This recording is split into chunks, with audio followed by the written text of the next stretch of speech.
Hello, welcome to the video. We're continuing the problem we set up in the last video.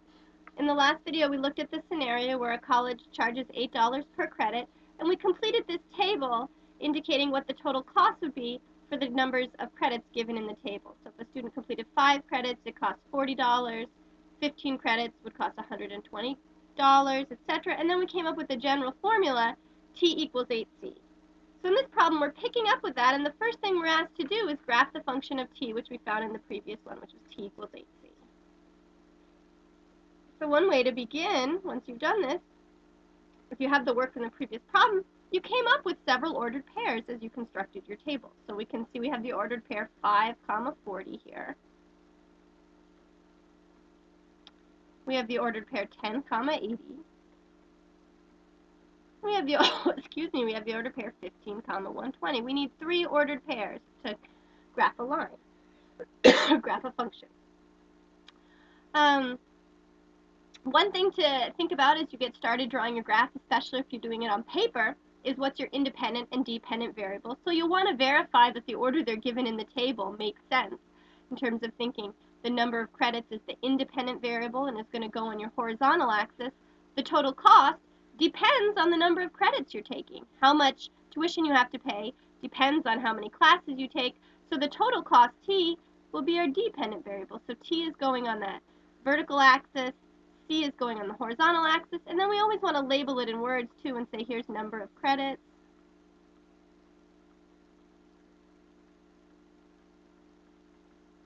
And here's the total cost.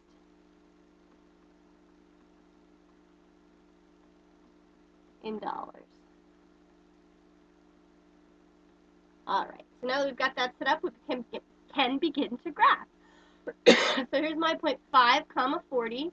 Hopefully your graph paper is better than mine. I'm going to have to estimate a little bit where 5 would fall between 3 and 5, but my independent variable has a value of 5, and if I'm taking 5 credits, I'm going to have to pay $40, so I go up to 540, and there's that data point.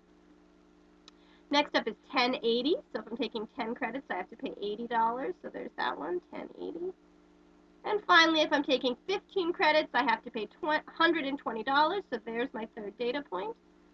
So I graph those 3 data points, verify that they look like they're falling in a straight line. If they don't appear to fall in a straight line, there's probably an error in one of your calculations. You'd want to go back and check those. Once you've seen that they're all falling in a straight line, grab your straight edge and connect those. When you've got your 3 lines connected, make sure to put an arrow on the end of that. And also label it with the name of the equation. We know the equation is t equals 8c, so we can write that right next to the line, t equals 8c. So we've graphed our equation. The next question we're being asked here is, based on the graph, what is the c-intercept?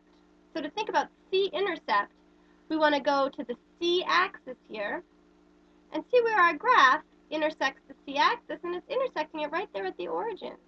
So the coordinates of that point would be 0, 0. Remember, whenever we give an intercept, we want to give the value of both coordinates. So the c-intercept is 0, 0. Oftentimes, in this course and in life, whenever we're coming up with an intercept, we don't just want the coordinates, we want to interpret it. It's important that when you interpret an intercept, you interpret both of the coordinates. So remember, this is telling me that c is 0 and t is 0. In other words, both the number of the credits I took is 0 and the total cost is 0. So if you had been asked to interpret this, you would say the cost of taking 0 credits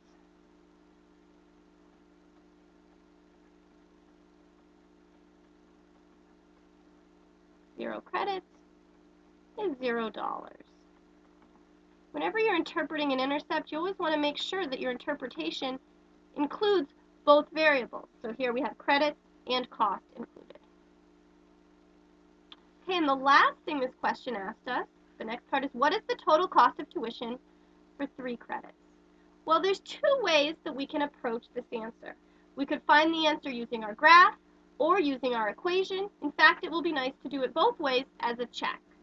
If I wanted to find the answer using my graph, I could look at this 3 credits and notice that number of credits are given on my horizontal axis. So I go to the value of 3 on my horizontal axis and move up until I hit the line. And I hit the line right about here. Now I look over and say, well, what's the value on my vertical axis? It's 24, so the total cost would be $24. The total cost, and you always want to write it out as complete as possible, the total cost of 3 credits